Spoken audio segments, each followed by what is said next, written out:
మీ అందరికీ ప్రభువైన యేసుక్రీస్తు నామమున వందనాలు.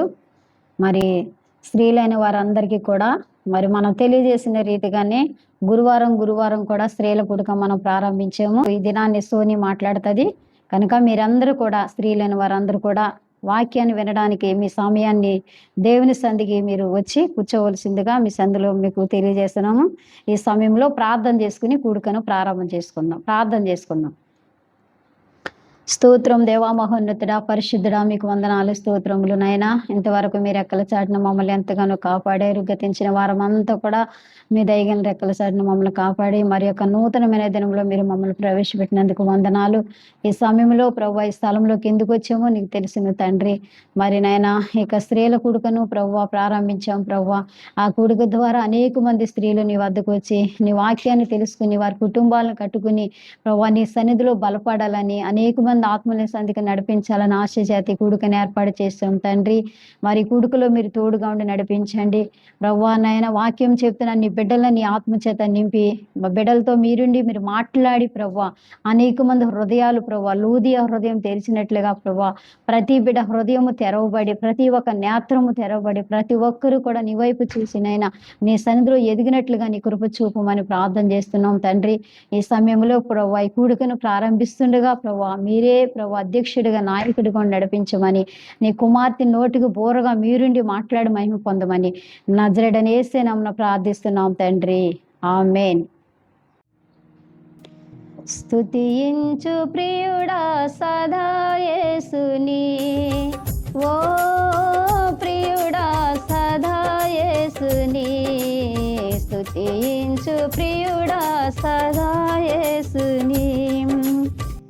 నరకము నుండి నన్ను రక్షించి పరలోకములో చేర్చుకున్నాడు. నరకము నుండి నన్ను రక్షించి పరలోకములో చేర్చుకున్నాడు. ఆనంద జలనిధి ఆనందించి కొనియాడు సదా యేసుని. ఓ ప్రియుడా సదా యేసుని. స్తుతించు ప్రియుడా సదా యేసుని. సార్వత్రికారి యేసు నా రక్షణకై నిరుపేదయాయే. సర్వాధికారి యేసు నా రక్షణకై నిరుపేదయాయే. ఆనంద జలనిధి ఆనందించి కొనియాడు సదా యేసుని. ఓ ప్రియుడా సదా యేసుని. స్తుతించు ప్రియుడా సదా యేసుని. పాపదండన భయమును బాపి పరమానందము మనకొసగేను. పాపదండన భయమును బాపి పరమానందము మనకొసగేను. ఆనంద జలనిధి ఆనందించి కొనియాడు సదా యేసుని. ఓ ప్రియుడా సదా యేసుని. స్తుతించు ప్రియుడా సదా యేసుని. మన ప్రియ యేసు వచ్చుచున్నాడు. మహిమ శరీరము మనకొసగేను. మన ప్రియ యేసు వచ్చుచున్నాడు. మహిమ శరీరము మనకొసగేను. ఆనంద జలనిధి ఆనందించి కొనియాడు సదా యేసుని. ఓ ప్రియుడా సదా యేసుని. స్తుతించు ప్రియుడా సదా యేసుని.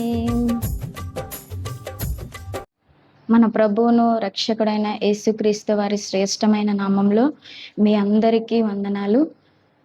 ప్రతి గురువారం కూడా ఈ ఆశా కిరణం అనే ప్రోగ్రాం ద్వారా స్త్రీల కూడికను ఏర్పాటు చేయడం జరిగింది. దేవుని కృపను బట్టి 2 వారాలు దేవుడు తన కృపలో భద్రపరిచి మరి దేవుని దాసురాళ్ళ ద్వారా మనతో మాట్లాడారు. ఈ దినాన మరి నాకు ఇచ్చిన ఈ సమయాన్ని బట్టి కొద్ది నిమిషాలు మీతో మాట్లాడాలని, మీ మధ్య ఒక స్త్రీని ఉంచాలని నేను ఆశపడుచున్నాను. వాక్యంలోనికి వెళ్ళే ముందు ఒక చిన్న ప్రార్థన చేసుకొని మనం ఈ వాక్యంలోనికి వెళ్దాం. మహోన్నతుడా, సర్వశక్తిమంతుడా, సర్వోన్నతుడా, అయ్యా మీకే వందనాలు, స్తోత్రములు చెల్లించుకొనిచున్నాము తండ్రి. మీ కృపా కనికరంలో మాపై చూపించి అయ్యా మీ దయతో మమ్మల్ని భద్రపరిచి క్షేమాన్ని ఇచ్చి నాయన వారం దినాలు కూడా అయ్యా మీ కృపతో మమ్మల్ని నడిపించి ఈ యొక్క గురువారం రాత్రి అయ్యా కొద్ది సమయాన్ని మీ సన్నిధిలో గడిపే కృపను మాకు ఇచ్చినందుకే మీకే స్తోత్రం నాయన. ఈ సమయంలోనైనా నేను నిలవబడి నాయన మీ మధ్యలో అయ్యా నేను వాక్యాన్ని పంచుకోవాలని ఆశపడుచుండగా మీరే స్పష్టంగా మాట్లాడమని అడుగుచున్నాను దేవా. నా జ్ఞానము కానీ నా సొంత మాటలు, సొంత ఆలోచనలు ఏమాత్రం పని చేయకుండానట్లు పరిశుద్ధాత్ముడా మీరే నన్ను దర్శించి మీ వాక్శక్తి చేత బలపరిచి అయ్యా ఎవరెవరైతే ఈ వాక్యాన్ని వింటున్నారో ప్రభువా ప్రతి ఒక్క హృదయాన్ని మీరే దర్శించి నాయన కృప చూపించి నడిపించమని అయ్యా మీ వాక్కు చేత నన్ను బలపరిచి ప్రతి ఒక్క హృదయంలో నాటుకొనున్నట్లు కృప చూపించమని యేసుక్రీస్తు వారి పరిశుద్ధమైన నామంలో ప్రార్థిస్తున్నాను పరమ తండ్రి, ఆమేన్. అందరూ బాగున్నారండి? ప్రభు యొక్క మహాకృపను బట్టి మేము బాగున్నాం. దేవుని కృపలో మనమందరము ఇలాగే ప్రతి గురువారం కూడా జరుగుచున్న ఈ యొక్క ఆశా కిరణం అనే ప్రోగ్రాంను అందరూ వీక్షించండి. అనేకమైన మేలులు, దేవుని యొక్క ఆశీర్వాదాలు పొందుకోవాలని మీ అందరికీ మనవి చేస్తున్నాను. ఈ యొక్క దినమందు మీ ముందు ఒక స్త్రీని ఉంచాలని నేను ఆశపడుచున్నాను. అయితే ఈ స్త్రీ గురించి మనం బైబిల్లో ఎంతోమంది స్త్రీలను పలుమార్లు విన్నాం. ఎంతోమంది సేవకుల ద్వారా, సేవకురాండ్ల ద్వారా చాలామంది స్త్రీలను మనం వారి జీవిత చరిత్ర గురించి కానీ వారి జీవన విధానం గురించి కానీ మనం విన్నాం, పలుమార్లు విన్నాం. మగ్దలేనే మరియా పోయిన వారం వదిన చెప్పింది.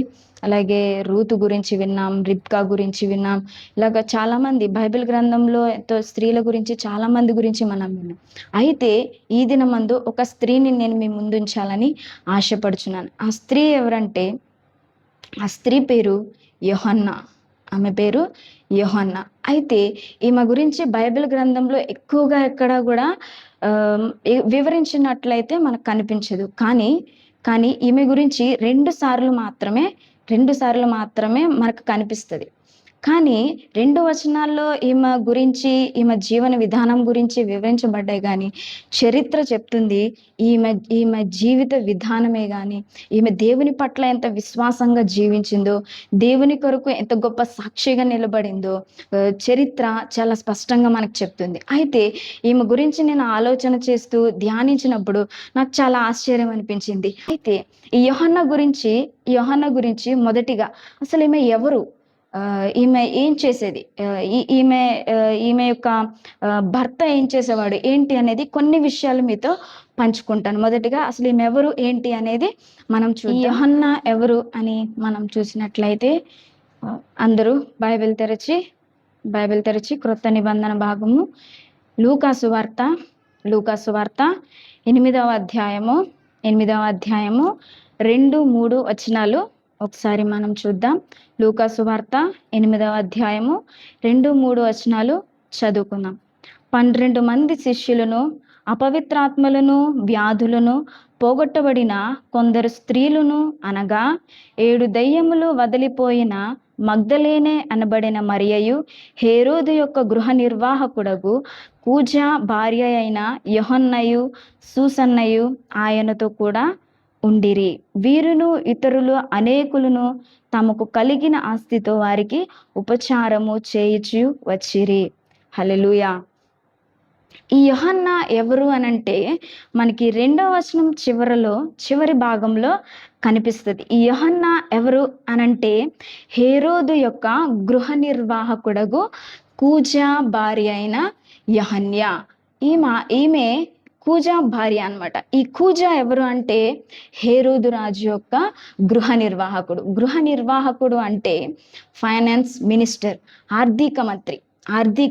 ఈ యొక్క హేరోదు యొక్క ఆ యొక్క స్థానంలో, రాజు యొక్క ఆస్థానంలో ఈయన ఒక ఫైనాన్స్ మినిస్టర్గా, ఆర్థిక మంత్రిగా పనిచేస్తాడు అనమాట. ఈయన యొక్క భార్యనే ఈ యెహన్యా. అయితే ఈ యెహన్యా దేవుని పట్ల ఎంతో విశ్వాసంగా జీవించేది. ఎందుకు ఈమె ఎంత విశ్వాసంగా జీవించింది? ఈమె దేవుని పట్ల ఎందుకు అంత ఆకర్షించబడి ఆయన మాటల చేత ఎందుకు ఆయన ఇంతగా ప్రేమించింది అనంటే, మనం చూసినట్లయితే ఆ 2వ వచనం మొదటిలోనే మనకు కనపడుతుంది. 12 మంది శిష్యులను, అపవిత్రాత్మలను, వ్యాధులను పోగొట్టబడిన కొందరు స్త్రీలను, అనగా 7 దెయ్యములు వదిలిపోయిన మగ్దలేనే అనబడిన మరియయు, హేరోదు యొక్క గృహ నిర్వాహకుడగు కూజా భార్యయగు యోహన్నయు. అంటే ఇక్కడ 7 దెయ్యములు, అలాగే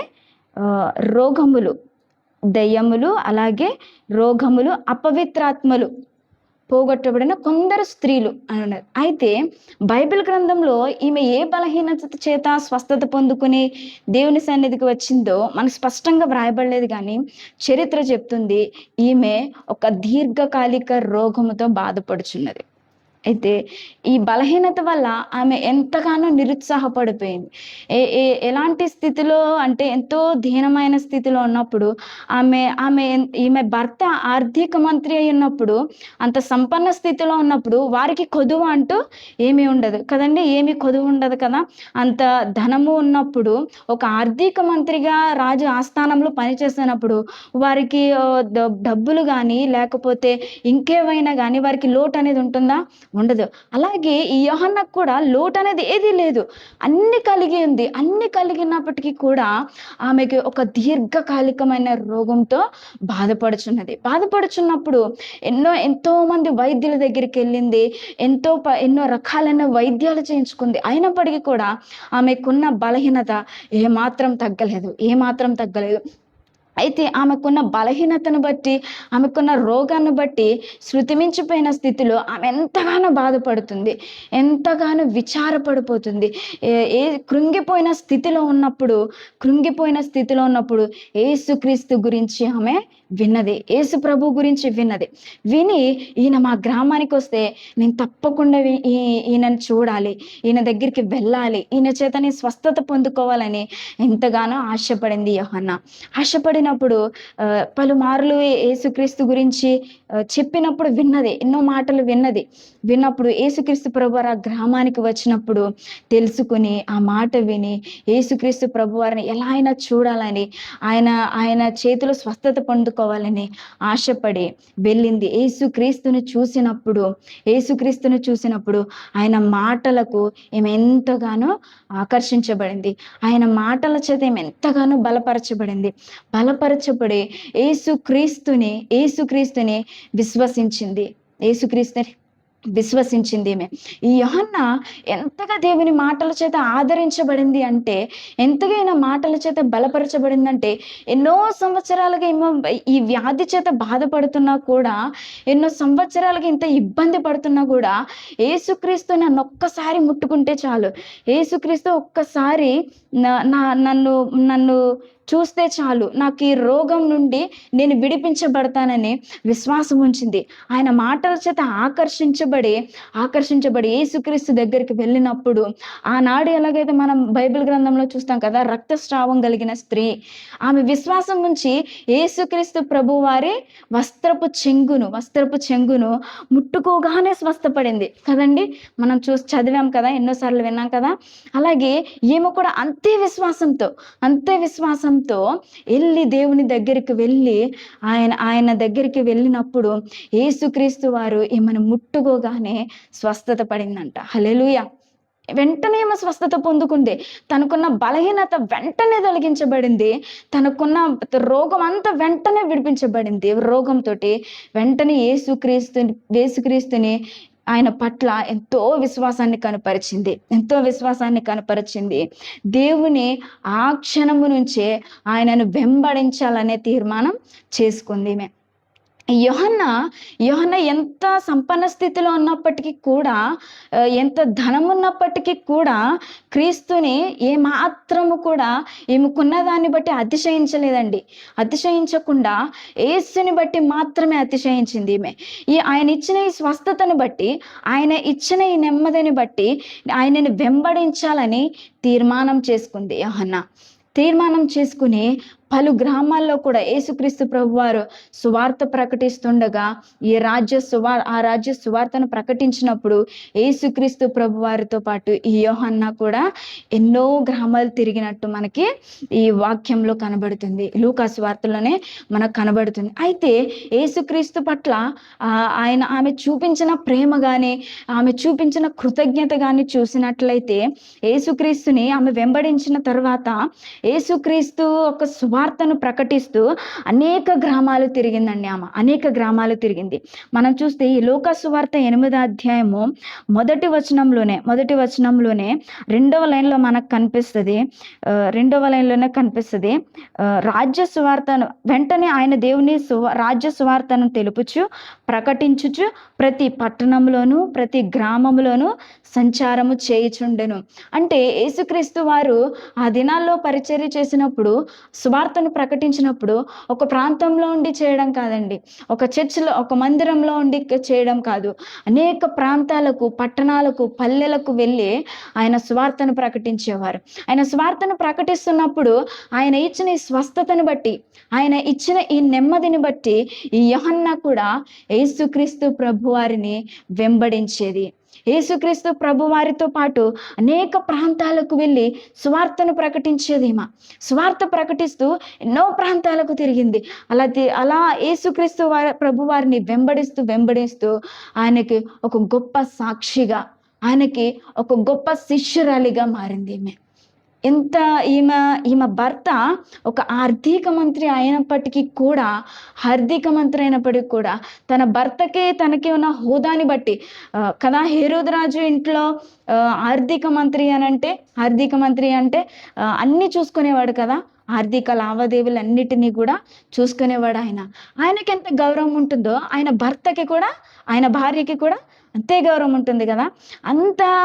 అంత స్థితిలో ఉన్నప్పటికీ, అంత అధికారం కలిగి ఉన్నప్పటికీ కూడా తనకున్న స్థితిని బట్టి, ఆ సంపన్న స్థితిని బట్టి కానీ, లేకపోతే అధికారాన్ని బట్టి కానీ ఎప్పుడు కూడా ఈ యోహన్న అతిశయించలేదు, గర్వించలేదు.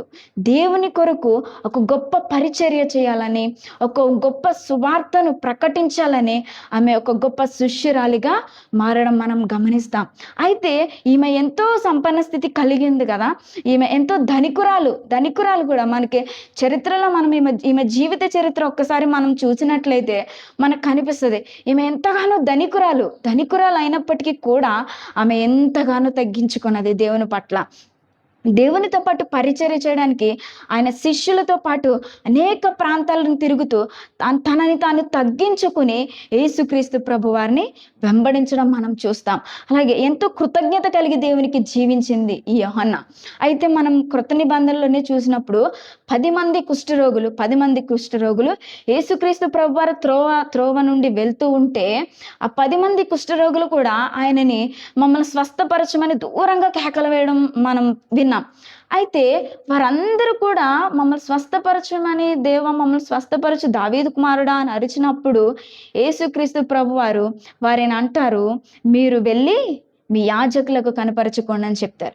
యాజకులకు కనపరచుకోమని చెప్పినప్పుడు ఆ 10 మంది కుష్ఠరోగులు కూడా తిరిగి యాజకులకు కనపరచుకోవడానికి గ్రామంలోనికి వెళ్ళుచుండగా మార్గ మధ్యలోనే వారందరూ స్వస్థ పొందుకున్నప్పటికీ కూడా ఆ 9 మంది గ్రామంలోనికి వెళ్ళిపోతే ఒకే ఒక్క వ్యక్తి సమరయుడు, ఆయన మాత్రం వెనక్కి తిరిగి వచ్చి యేసుక్రీస్తు ఆయనకి ఇచ్చిన స్వస్థతను బట్టి కృతజ్ఞత కలిగి వెనక్కి తిరిగి వస్తాడు. యేసుక్రీస్తుని వెంబడించడం మనం ఆ కింద వచనాల్లో మనం చూస్తాం.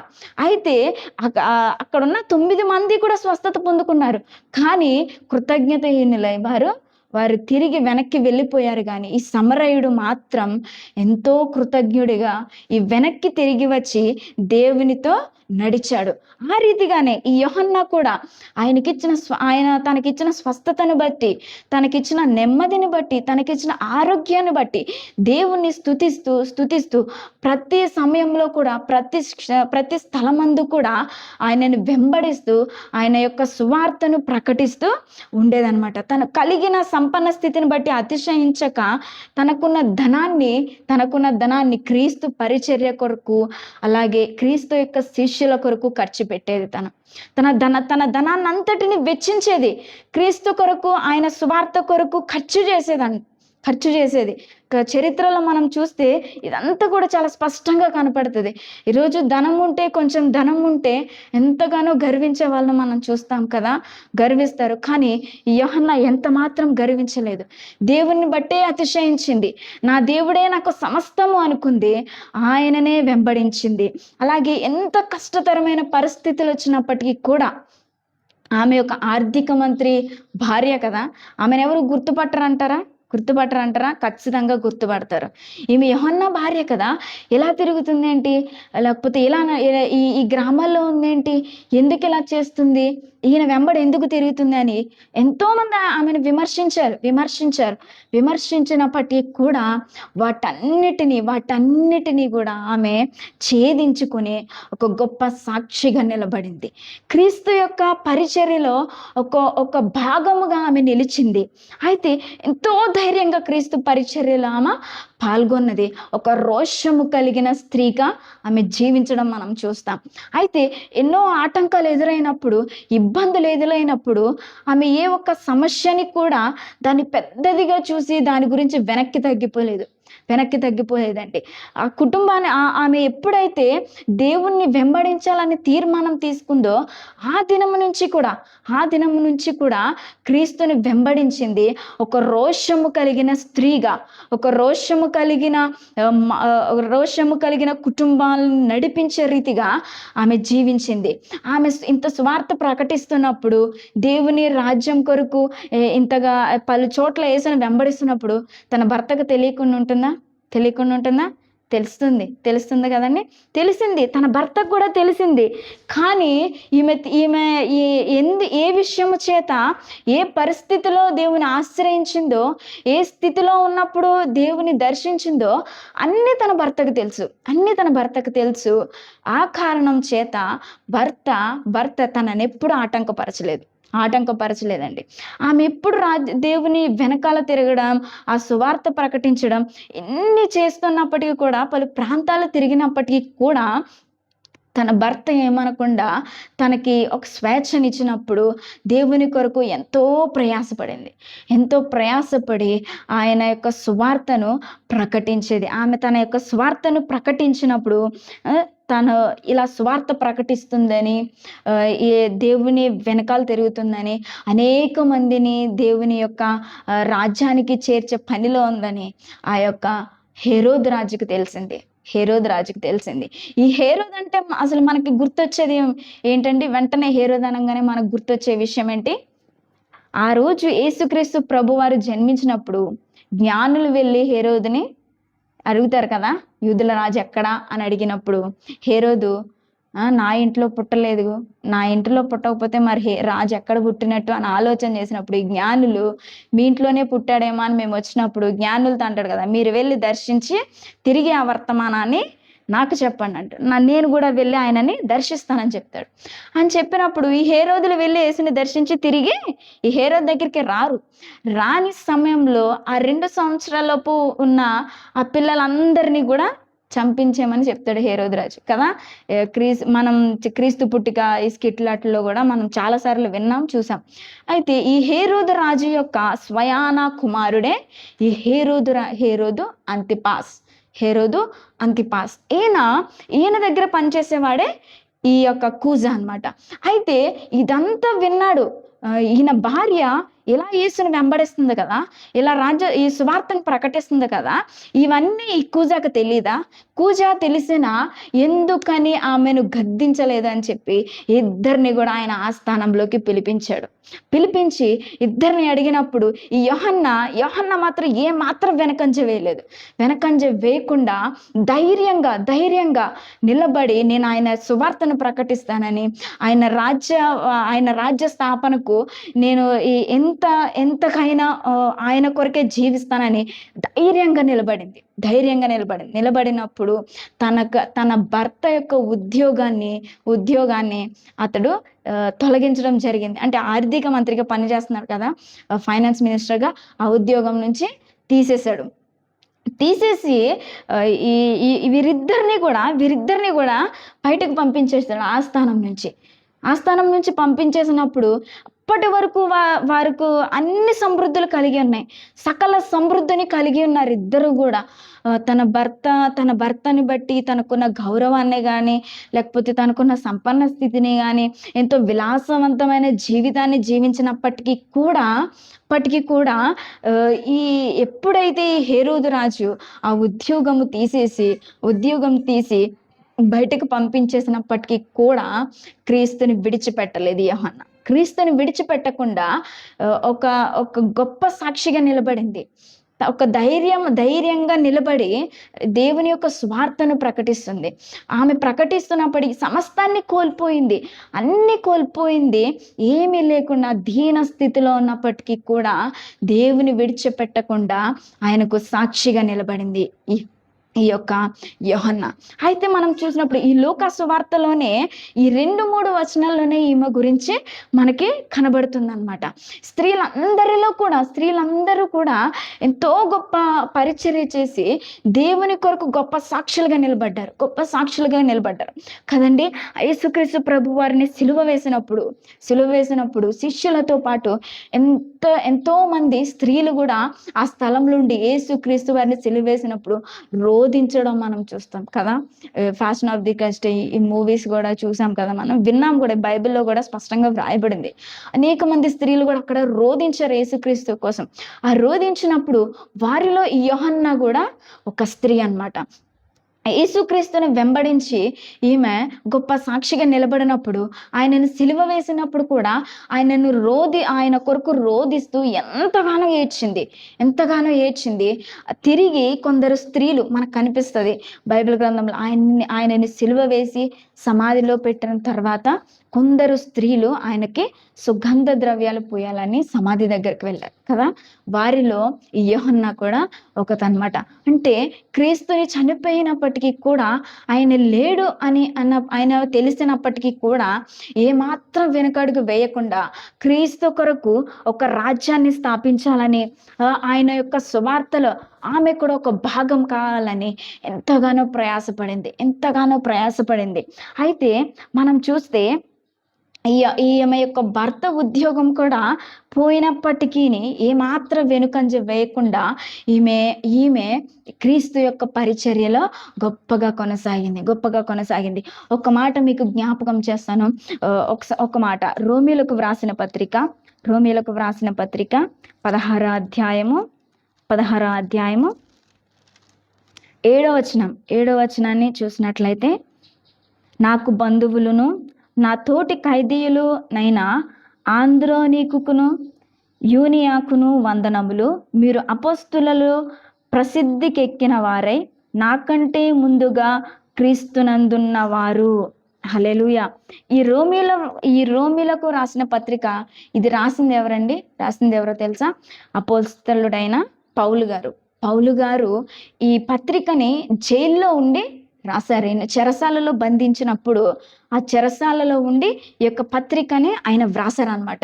ఈ పత్రికని వ్రాస్తూ 7వ వచనంలో ఆయన చెప్తున్నాడు, 7వ వచనంలో, నాకు బంధువులను నా తోటి ఖైదీయులు అయినా, అంటే నాకు బంధువులు అలాగే నాతో పాటు ఈ చెరసాలలో బంధింపబడిన, అంటే నాతో పాటు ఖైదీలుగా ఈ చెరసాలలో బంధింపబడిన ఆంద్రోనీకు అలాగే యూనియాకును. యూనియా అంటే ఎవరో కాదండి, యోహన్నయే. యోహన్నయే. అపోస్తలుడైన పౌలు గారిని చెరసాలలో వేసినప్పుడు ఆయనతో పాటు ఈమెను కూడా ఇంకొక ఆంద్రోనియా అనే ఆయనతో పాటు యోహన్నాని కూడా చెరసాలలో వేయడం మనం గమనిస్తాం ఇక్కడ. అయితే చెరసాలలో వేసి ఈమెను అనేక శ్రమలు పెట్టారు, ఎంతగానో ఇబ్బంది పెట్టారు. అయినప్పటికీ కూడా ఈమె దేవుని విడిచిపెట్టలేదన్నమాట. చివరి వరకు కూడా, చివరి శ్వాస వరకు కూడా దేవుని సువార్తను ప్రకటిస్తూనే ఉంది ఈ యోహన్న. అయితే పౌలు గారు చెప్తూ ఈ కిందకి చెప్తున్నాడు ఆయన, నా తోటి ఖైదీలను ఆంద్రోనీకును యూనియాకును వందనములు, వీరు అపోస్తలులలో ప్రసిద్ధికెక్కిన వారు.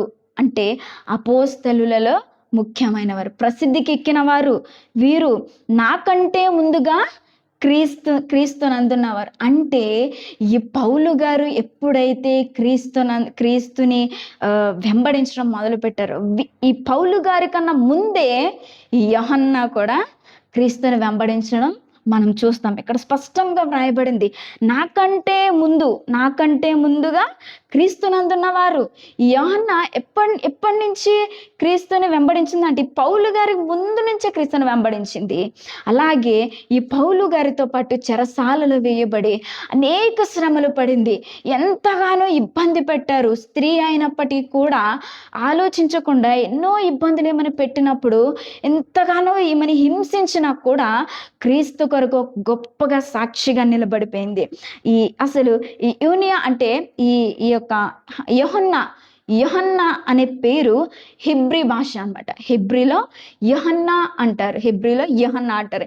ఈ రోమన్ భాషలో యూనియా అంటారు. ఓకే, యోహన్నా అంటే హెబ్రీ భాషలోను, ఈ యూనియా అంటే రోమన్ అన్నమాట. ఈ రోమన్లో యూనియా అంటారు.